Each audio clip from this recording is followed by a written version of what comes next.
Bonjour, c'est Jules Lavie pour Code Source, le podcast d'actualité du Parisien.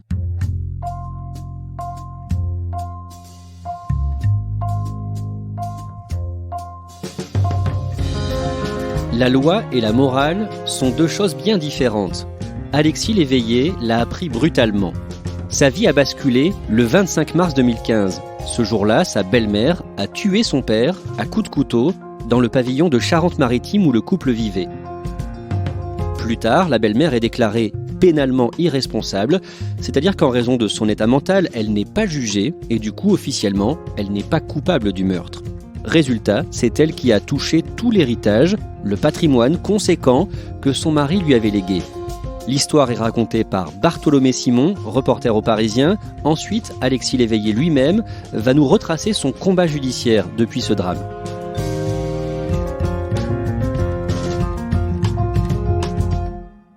Alexis Léveillé, il a 40 ans, il est parisien, c'est un dessinateur de BD, de science-fiction dans une maison d'édition qui s'appelle Casterman. Sa mère est d'origine italienne, son père est français. Il est assez costaud, il a fait beaucoup de taekwondo, il est chauve avec des petites lunettes. Je l'ai rencontré, c'est quelqu'un d'assez assez nerveux, assez sec, mais assez entier. C'est quelqu'un qui est très humain, qui prend les choses très à cœur, qui est très émotif. Qui est son père, Marc Léveillé ? Son père, Marc, c'est quelqu'un d'assez charismatique, il fait 1m90, il sait parler habilement aux foules, il est toujours bien habillé. Il a beaucoup voyagé dans sa vie parce qu'il a fait beaucoup de conférences sur l'aéronautique. Il était spécialiste des radars dans les années 70-80. Il était souvent à l'étranger à parler de sa passion. C'est un homme accompli avec une famille qu'il aime et un travail qui l'intéresse. Comment est-ce qu'il va rencontrer Michel Missègue ? Alors, Marc Léveillé va rencontrer Michel Missègue au moment où sa mère est très malade. Sa mère qui arrive en fin de vie, vers 93 ans. Et en 2005, Michel Missègue commence à devenir la garde-malade de sa mère. Donc c'est à ce moment-là qu'ils se rencontrent, ils ont 20 ans d'écart. Elle entre donc dans l'intimité de la famille de Marc Léveillé, le père d'Alexis. Ils se rapprochent et ils vont même finir par se marier. Ils vont se marier en fait au décès de la mère de Marc Léveillé à 96 ans. Ils vont se marier quelques mois après ce décès. En quelle année ? En 2008. Où est-ce qu'ils vivent à ce moment-là ? Décrivez-nous leur maison. Ils vivent dans un petit village qui s'appelle Saint-Laurent-de-la-Prée, près de Rochefort, pas très loin de l'île d'Oléron, en Charente. Il y a 1500 âmes qui vivent là-bas. C'est un pavillon très simple, très discret. Ils vivent assez chichement. Est-ce qu'Alexis Léveillé est proche de son père à cette époque ? Alexis Léveillé, il est très proche de son père, même s'il habite à Paris et que son père est en Charente. Il s'appelle très souvent au téléphone le soir. Il essaye de descendre en Charente au moins une fois par mois. Il entretient une relation encore très fusionnelle avec son père, qui lui dit beaucoup de choses. En mars 2015, dans les jours qui précèdent le drame, dans quel état physique et mental se trouve le père d'Alexis Léveillé ? Marc Léveillé, en 2015, il a presque 70 ans. Il est assez usé par la vie. En fait, il a un début d'Alzheimer. Donc, il n'a plus vraiment la carrure d'antan. Il s'est affaissé. Il est très affaibli, que ce soit psychologiquement ou physiquement. Et quel rôle joue Michel Missègue à ses côtés, donc sa femme à ses côtés ? Michel Missègue, elle en joue beaucoup auprès de sa belle famille, en expliquant qu'elle doit tout le temps rester à la maison aux côtés de son mari, ce qui lui permet de vivre on ne sait pas trop comment, vu qu'elle avait une formation de naturopathe, mais qu'elle n'a jamais vraiment exercé ce métier. Elle n'avait pas de métier, pas de revenus. Elle n'avait pas vraiment de revenus, on ne sait pas trop de quoi elle vivait. Et elle, qui est entrée dans l'intimité de Marc Léveillé en tant que garde-malade de la mère de Marc Léveillé, devient finalement la garde-malade de son mari. C'est un petit peu ça, elle passe ses journées à s'occuper de lui. On ne sait pas vraiment ce qu'il fait. Lui, selon son fils, se plaint régulièrement au téléphone de s'ennuyer. Il entre peut-être dans une dépression, tandis qu'elle vivote, on ne sait pas trop comment. Racontez-nous, que se passe-t-il ce 25 mars 2015 dans leur pavillon en Charente ? Alors ce 25 mars, Michel est avec son mari dans leur pavillon très discret de Charente. Et un soir, ils semblent se disputer. Et Michel pète les plombs, décide d'aller chercher un couteau dans la cuisine et de planter son mari à 2 reprises au poumon et au foie. Elle le tue. Dans sa folie meurtrière, elle décide de tuer la chienne de 4 coups de couteau et la chatte aussi de 4 coups de couteau. Le tableau est assez sordide. Le lendemain matin, lorsque les gendarmes arrivent à la maison, dans le pavillon, ils découvrent Michel Missègue prostré au fond du jardin, en train de tenir son sac très fort contre elle, son sac à main, avec dedans beaucoup de documents bancaires. Quel type de document, en quelques mots? Des procurations par rapport à une assurance vie. Les gendarmes découvrent aussi un mot de la main de Marc Léveillé. Oui, ils découvrent un petit mot sur un papier blanc écrit au stylo noir. C'est l'écriture de Marc Léveillé, et sur ce mot, il y a écrit la chienne ne va pas bien, la chatte ne va pas bien, et moi je ne vais pas bien non plus. C'est peut-être ce mot qui serait à l'origine de la dispute. En tout cas, c'est potentiellement ce mot qui pousse Michel Missègue à tuer les deux animaux. Que dit Michel Missègue pendant sa garde à vue? Elle dit qu'elle n'était pas vraiment dans son état normal. Elle dit qu'elle a agi sur instruction de Dieu, qu'elle entend des voix, qu'une voix lui a commandé de le faire, et que dans la maison, elle voit des gens pleurer du sang sur les portraits, les photos. Voilà, des visions assez horribles.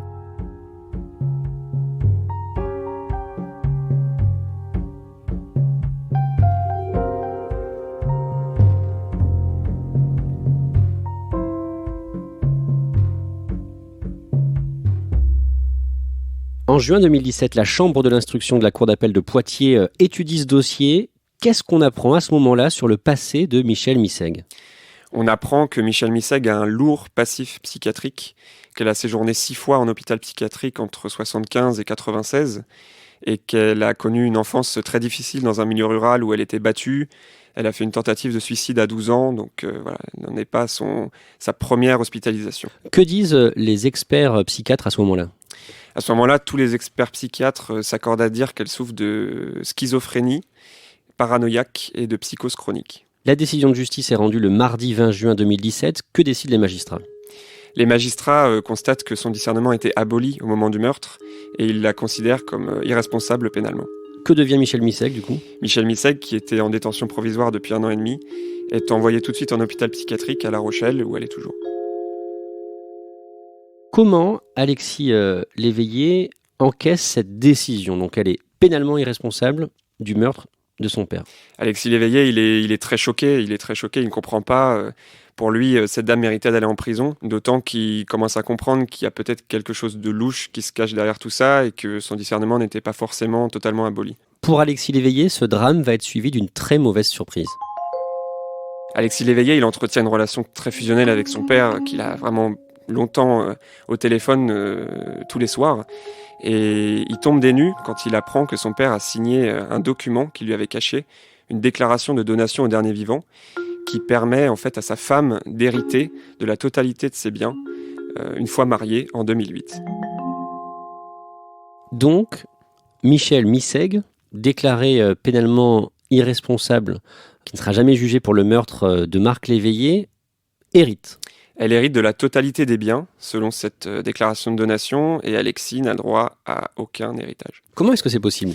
C'est possible parce que quand on est marié et qu'on signe cette déclaration de donation au dernier vivant, la loi autorise la personne à donner tous ses biens, et les enfants sont exclus. Cet héritage, il est important? Cet héritage est assez conséquent puisque Marc Léveillé, qui a fait beaucoup de conférences à l'international, a amassé une certaine somme d'argent. Il a une assurance vie avec une somme conséquente et il dispose de plusieurs appartements parisiens en plus de son pavillon à Saint-Laurent-de-la-Prée. Au total, il y en a pour à peu près 1 million d'euros. Qui vont donc sur le compte en banque de Michel Missègue. Exactement.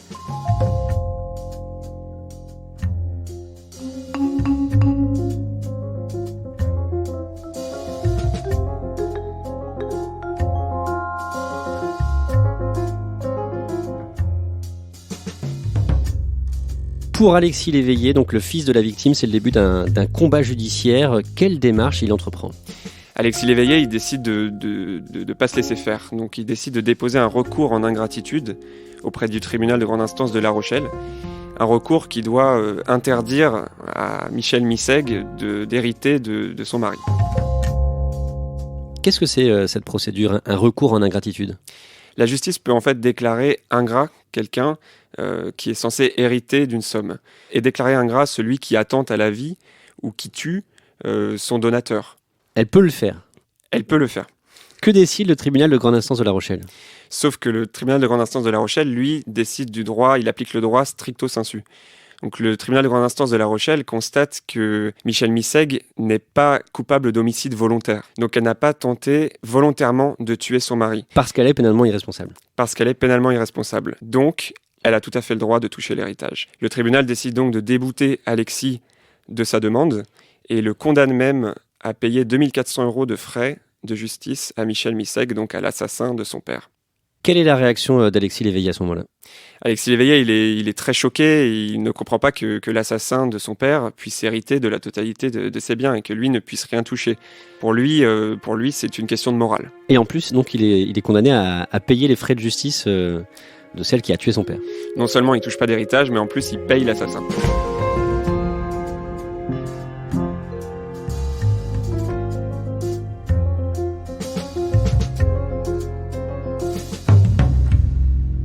Alexis Léveillé, merci d'avoir accepté notre invitation. Il y a tout juste 5 mois, vous avez écrit au président de la République. Qu'est-ce que vous dites dans cette lettre ? En fait, j'en appelle à lui et j'ai essayé aussi de médiatiser une affaire qui me pourrit la vie depuis 4 ans, mes interrogations sur la fonction dont l'Institut judiciaire français fonctionne. Il avait fait une donation au dernier vivant à cette femme, qui au final se retrouve pénalement irresponsable, donc qui s'en sort, entre guillemets. Voilà, ce que je dis dans la lettre, c'est que la justice, c'est une institution qui usurpe le nom d'une valeur, parce qu'il n'y a rien de juste dans tout ce qui s'est passé. Vous en voulez à la justice aujourd'hui ? C'est assez compliqué, c'est-à-dire que depuis 4 ans, quand on vit quelque chose comme ça, moi j'ai vu le sang coaguler de mon père par terre. La folle dit qu'il a été assassiné dans un endroit de la maison, moi j'ai vu le sang dans un autre endroit. Je voulais beaucoup à mon père, j'en veux beaucoup à l'assassin, j'en veux à la famille de l'assassin. Et nous, on est humains, on est forcément faillibles. Je ne dis pas que les lois doivent être parfaites, mais il y a vraiment quelque chose que j'ai envie de dénoncer dans le système judiciaire.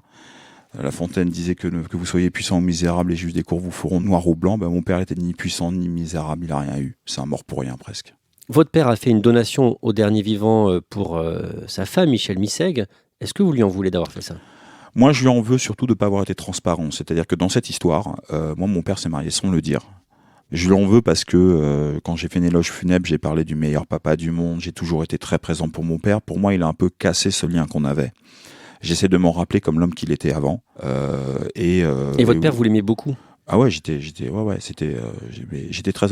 très attaché à mes parents, je suis très reconnaissant, je suis fils unique, ils ont fait beaucoup pour moi. Écoutez, c'est horrible, mais oui, il y a des soirs j'en veux, il y a des soirs j'en veux moins. Vous savez, un deuil, surtout dans ces circonstances-là, avec la justice qui est très lente, qui étire encore plus les choses en longueur. Il y a des soirs je le hais, il y a des soirs il me manque, il y a des soirs je me dis pourquoi je l'ai pas sauvé. Moi, j'ai toujours voulu protéger mes parents. J'ai un peu failli à ma mission sur ça. Maintenant, aujourd'hui, j'essaie d'être positif et de nourrir le moins possible les griefs, etc. J'en veux pas de la même façon à des avocats qui ont pas fait leur boulot sur le dossier à l'époque, comme j'en veux à mon père qui, quand même, quelque part, il a tout perdu. Je change de nom même, pour vous dire. C'est-à-dire qu'en fait, il perd même son fils dans l'histoire. Bartholomé Simon vient de nous raconter justement que votre recours n'a rien donné. En 2017, vous avez été débouté. Vous en êtes où aujourd'hui ? Est-ce que vous avez réussi à récupérer une partie de cet héritage ? L'héritage dans l'immédiat, rien du tout. Le problème, c'est que dans cette histoire, mon père a signé une donation au dernier vivant. Donc, sur ça, elle a le choix d'avoir l'usufruit sur tout, ce qui veut dire qu'elle n'a pas le droit de toucher au capital, mais qu'elle touche toutes les dividendes, la maison, tout est à elle, de son vivant, sachant qu'elle a 54 ans, que j'en ai 43, elle peut très bien, si je décède, avoir la pleine propriété de tout, soit si elle décède, moi je récupère la pleine propriété de tout ce qui était à mon père. Il semblerait qu'elle aille vers du 50-50 en pleine propriété. C'est-à-dire que pour quelqu'un qui est fou, pénalement irresponsable, elle garde quand même sa tête sur certaines choses. Merci Alexis Léveillé et merci à Bartholomé Simon. Code Source est le podcast d'actualité du Parisien, production Jeanne Boézek, réalisation et mixage Julien Moncouquiol.